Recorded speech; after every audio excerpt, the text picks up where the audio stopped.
정몽규 대한축구협회장이 자신의 자서전에서 지난 업적에 대해 10점 만점에 8점이라고 자평하며 충격에 빠지고 있는 축구계입니다.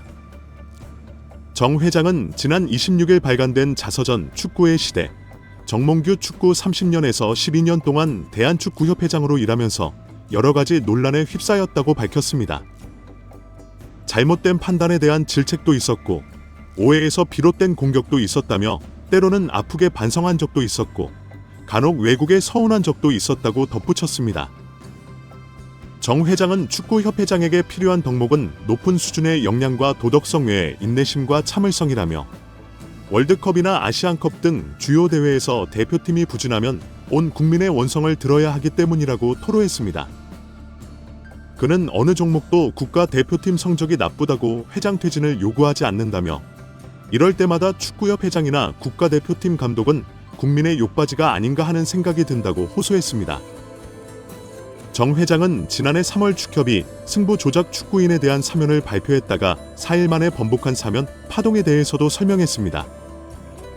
정 회장은 카타르 월드컵에서 16강 진출에 성공한 뒤 한국 축구를 위해 새로운 전기를 만들고 싶었다며 과거의 잘못으로 징계를 받았던 축구인들 가운데 충분히 벌을 받은 이들에게 한국 축구의 미래를 위해 동참하고 봉사할 기회를 주면 좋겠다는 의견들이 있었다고 말했습니다. 이어 협회의 사면 결정에 대해 팬들과 언론이 강하게 반대했다며 반대의 강도는 상상하기 힘들 정도로 셌다며 용서하지 못하는 자는 사랑도 못한다고 지적했습니다. 그러면서 요즘은 아이돌도 학창시절에 학원 폭력 논란으로 퇴출되는 세상이라며 나는 승부 조작 사태를 직접 겪었기에 이때의 구체적 정황을 자세히 알고 있는 사람 가운데 한 명이라고 할 수 있다. 외부에 알려지지 않았던 내막도 알 만큼 알고 있다.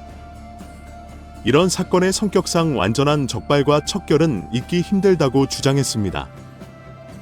정 회장은 승부 조작을 한 선수들을 축구계에서 단절시키는 것만으로 어른들의 책임을 다했다고 하는 것은 위선적 측면이 있었다며 결과적으로 사면 심사위원회의 판단과 일반 팬들의 눈높이에 큰 차이가 있었다. 사면을 고민했던 진위를 제대로 전달하지 못한 아쉬움이 있다고 했습니다.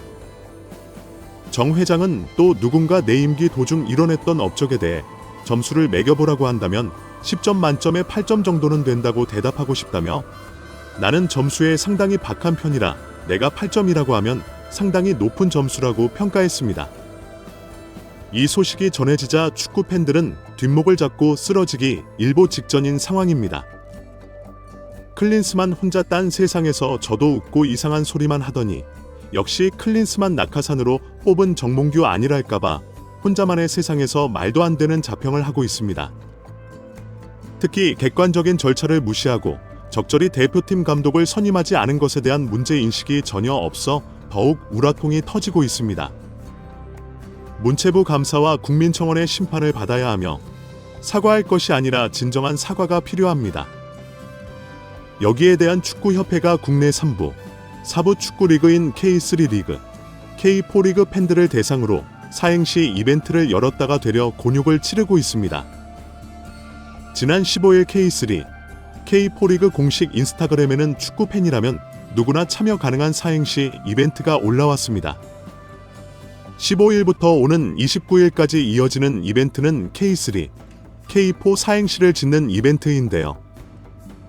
공식 인스타그램에 좋아요를 누르고 이벤트에 참여하면 추첨을 통해 치킨, 커피 기프티콘 등을 증정합니다.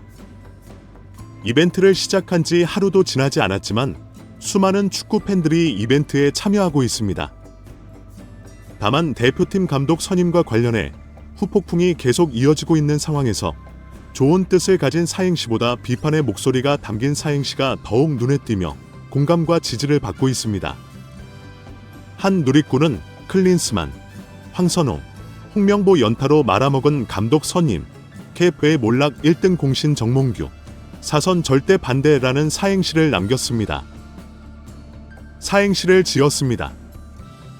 이 댓글은 현재 가장 많은 좋아요를 받으며 축구 팬들의 공감과 지지를 받고 있습니다. 지난 2월 16일 위르겐 클린스만 감독이 역대 최악이라는 평가와 함께 계약 기간 1년도 채우지 못한 채 경질된 이후 약 5개월 동안 제대로 된 대표팀 감독을 선임하지 못했던 점이 과정에서 드러난 축구협회의 졸속 행정을 비판하는 내용입니다. 특히 내년 1월 사선에 도전할 것이란 관측이 나오고 있는 정몽규 회장의 사선을 반대한다고 강조하며 눈길을 끌었습니다. 이 밖의 사행시 중에는 KFA, 3초만 생각해봐라, K리그 감독배 오는 게 맞는지, 40년 된 리그, 이따위 대접이 등도 많은 공감을 받고 있습니다. 한국 양궁 대표팀이 올림픽 단체전 남녀 동반 3연패를 이뤄내면서 양궁협회 회장을 맡은 정의선 현대자동차 현대차 그룹 회장의 과거 발언이 재조명되고 있습니다. 정 회장은 지난해 12월 1일 서울 광진구 그랜드 워커힐 서울 호텔에서 열린 2023 국양궁 60주년 기념 행사에 참석해 환영사를 했습니다. 정 회장은 우리 양인들 더 큰 포부와 꿈을 안고 앞으로 나아가시길 바랍니다 라고 말했습니다. 정 회장은 어느 분야든 최고라는 자리까지 올라가는 것은 너무나도 힘들지만 그 자리를 지키는 것은 더욱 힘들다는 것을 잘 알고 있다면서 최선을 다해 준비하고 공정하게 경쟁했는데 성적이 기대에 못 미쳐도 괜찮다고 했습니다.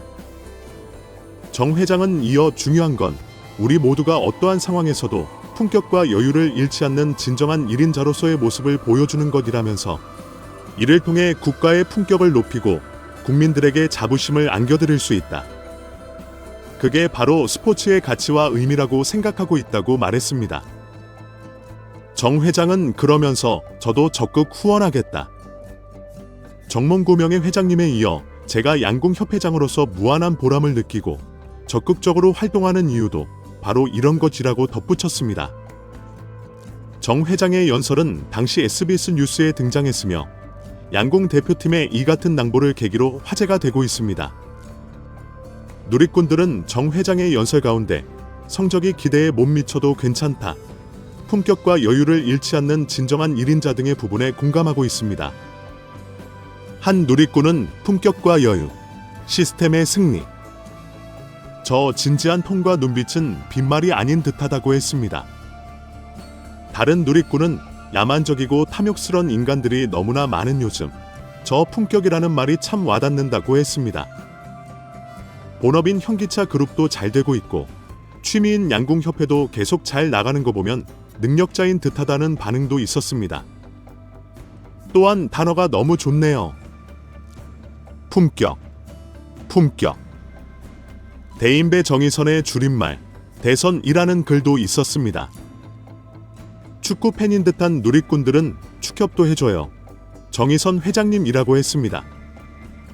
또한 현대차 우선주 주주라면 분기마다 쏠쏠히 감사할 따름입니다 라면서 주가도 많이 올라서 더 좋다, 정의선 형님 하시는 거 다 잘되니 축협도 좀 맡아달라, 축협을 변화시켜 주세요 등의 반응이 축구 팬들의 공감과 지지를 받고 있습니다. 절차상 위법이 있다면 법적인 절차로 결정이 번복될 수도 있다는 점도 지적되었습니다. 익명을 요구한 변호사는 절차상의 위법이 있다면 법적인 절차로 결정이 번복될 수도 있다면서 다만 축구협회는 사단 법인이기 때문에 민사소송을 거쳐야 한다, 우선 문체부 감사에 따라 장관이 어떠한 공고를 내리는지 지켜봐야 할 것 같다고 밝혔습니다. 정몽규 취임 후 보조금은 11년간 3배 늘었습니다. 정부 보조금은 연간 최소 110억 원 수준이며 스포츠 토토 등 복표 수익으로 연간 200억 원이 지원되고 있습니다. 주요국의 정부 보조금은 없거나 의존도가 낮으며 피파 랭킹 20위권 국가들은 70% 이상의 협회장은 전문 경영인이 맡고 있고 그 외에 축구인이 맡고 있습니다. 우리나라처럼 재벌 총수가 회장인 곳은 단 한 곳도 없습니다. 대한축구협회에 연간 약 300억 원의 국가 재정이 투입되면서 수익에서 정부 의존도가 약 30%에 달하는 것으로 나타나 충격에 빠졌습니다. 사실상 정부 재원이 아니면 운영이 어려운 셈입니다. 미국과 일본 등 주요국은 국가 보조금 의존도가 낮은 가운데 축협의 재정 자립을 촉구하는 목소리가 나오고 있습니다.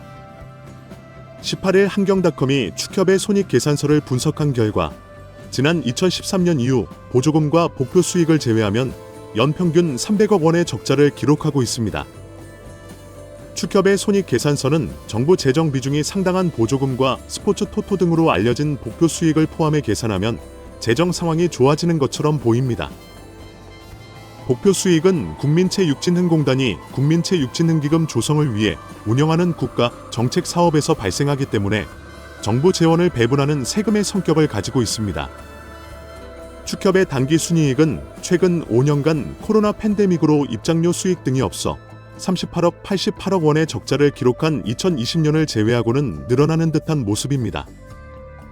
2020년까지만 해도 보조금과 복표 수익은 연간 300억 원이었는데 2022년부터는 500억 원 안팎으로 급증했습니다. 이렇게 지난 11년간 축협이 쓴 보조금은 총 189억 원, 복표 수익은 총 258억 원으로 총합 3,867억 원에 육박한다는 사실이 알려지자 축구 팬들과 국민들까지 분노가 들끓고 있습니다.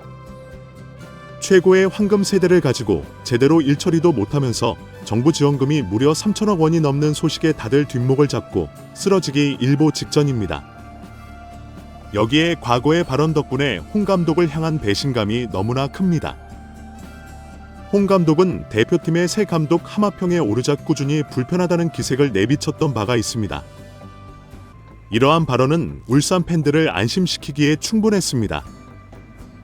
여기에 더해 작년 1월 과거 울산에서 활약했던 아마노 준을 향한 저격 발언이 재조명되고 있습니다. 일본 국적의 미드필더인 아마노는 2022년도 시즌 울산에서 임대 선수 신분으로 활약했습니다. 이어서 그 다음 시즌 울산 잔류 여부를 두고 주목받는 사이 그는 호연히 울산의 우승 경쟁팀인 전북 현대모터스로 임대를 떠났습니다. 이에 홍 감독은 분노했습니다. 홍 감독은 아마노가 울산 잔류를 약속했지만 어겼다며 강도 높은 비판을 했습니다. 아마노 측은 홍 감독의 발언에 반발했지만 울산은 이례적으로 아마노 이적 협상과 관련된 보도 자료를 배포하기도 했습니다. 이처럼 당시 두 사람 사이에 벌어진 진실 공방은 많은 주목을 받았습니다. 당연히 울산 팬들은 홍 감독의 발언을 적극 지지했습니다. 그런데 아마노의 배신감을 느꼈던 홍 감독이 울산에 배신감을 안긴 아이러니한 상황이 된 것입니다. 이에 울산 팬들은 홍 감독을 아마노의 이름에 빗대어 아마노 홍이라는 조롱 섞인 별명으로 부르기 시작했습니다. 이러한 상황에서 홍 감독은 아직까지 어떠한 입장도 내놓지 않고 있습니다. 덕분에 울산 팬들의 속은 더욱 타들어가고 있으며 그들에게 남아있는 것은 피눈물 섞인 배신감뿐이었습니다. 한때 리그 2년 연속 우승을 안겨주며 팬들에게 기쁨을 안긴 수장은 이제 사라졌습니다. 절차상 위법이 있다면 법적인 절차로 결정이 번복될 수도 있다고 화제입니다. 익명을 요구한 변호사는 절차상의 위법이 있다면 법적인 절차로 결정이 번복될 수도 있다면서 다만 축구협회는 사단 법인이기 때문에 민사소송을 거쳐야 한다고 말했습니다. 우선 문체부 감사에 따라 장관이 어떠한 권고를 내리는지 지켜봐야 할 것 같다고 밝혔습니다. 신문선 명지대 기록정보과학 전문대학원 교수는 지난 11일 유튜브 채널 한준TV에서 홍명보 대표팀 감독 선임이 무효면 축구협회에 철회를 요구할 수 있다라고 말했습니다. 신 교수는 국가대표 축구선수이자 해설위원 출신으로 2014년 성남FC 대표 이사를 지내기도 했습니다. 앞서 박주호 국가대표 전력강화위원회 위원과 이영표 해설위원에 이어 홍 감독의 선임 절차에 문제가 있다고 제기하고 있습니다. 이임생 대한축구협회 기술발전위원장은 지난 7일 홍 감독이 국가대표 감독으로 내정됐다는 사실이 알려진 후 축구계 안팎의 내용이 이어지고 있습니다. 신 교수는 축구국가 대표팀 운영규정 제122조 1항에 따르면 각 대표팀의 감독, 코치 및 트레이너 등은 국가대표 지도자 선발 기준에 따라 국가대표 전력강화위원회 또는 기술발전위원회 추천으로 이사회가 선임한다고 설명했습니다. 그는 정혜성 위원장이 사퇴한 후 전력강화위원회 위원장이 없었고 부위원장도 없었으며 위원들의 사퇴로 최저 인원인 7명이 안 됐다는 점을 문제 삼았습니다. 규정상 각 위원장은 겸임이 불가하지만 새로운 전력강화위원회 위원장 선출이 아닌 이 위원장을 통해 홍 감독을 선임했다는 절차가 문제가 될 수 있다고 지적했습니다. 신 교수는 이 위원장이 홍 감독을 선임하려는 기술위원회로 이관에 진행했어야 했으며 추천권이 있는 이 위원장이 독단적으로 감독을 선임하는 것은 불가능하다고 의견을 전했습니다. 또한 서류 심사, 훈련 계획서 및 지도법 평가, 면접으로 진행되는 선발 기준 역시 홍 감독이 맞추지 못했다는 비판도 있습니다. 홍 감독은 최근까지 축구협회를 비판하며 1순위 후보로 거론돼도 더 경험이 많고 경력과 성과가 뛰어난 분들을 데리고 오면 자연스럽게 내 이름은 나오지 않을 것이라고 말해왔습니다. 지난 5일 수원FC 전에서도 감독 선임 작업을 진행하는 이 위원장을 만나야 할 특별한 이유가 없다라고 강조했지만 이날 이 위원장이 홍 감독을 찾아가 설득했고 홍 감독은 단 하루 만에 대표팀 사령탑 제의를 받아들인 것으로 알려졌습니다. 결국 관련 서류 제출은 물론 면접까지 이루어지지 않은 셈입니다. 심지어 전력강화위원회 위원이었던 박주호 위원은 발표가 될 때까지 홍 감독의 선임 소식을 몰랐다는 점에서 축구 팬들의 비난은 거세지고 있습니다. 축구협회는 박 위원이 비밀 유지 서약을 위반했다고 보고 법적 대응을 검토하겠다는 의사를 밝혔습니다. 또 박 위원이 후보자 압축 과정에도 모두 동참했으며 최종 결정은 이임생 기술이사가 한다는 내용에 대해서도 동의했다고 반박했습니다.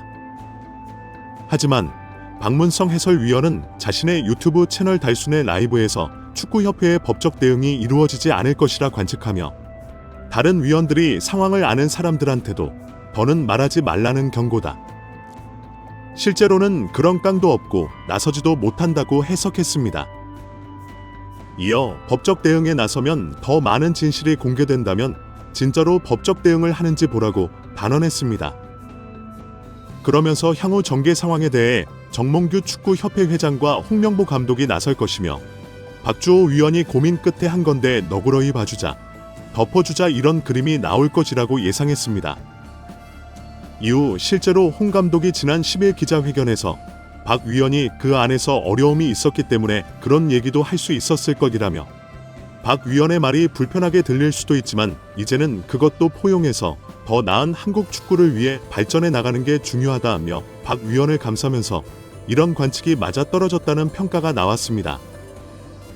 일단 채용 절차를 완전히 무시한 정황이 드러나고 있기 때문에 반드시 적절하게 대처하여 이 사단을 바로잡았으면 좋겠습니다.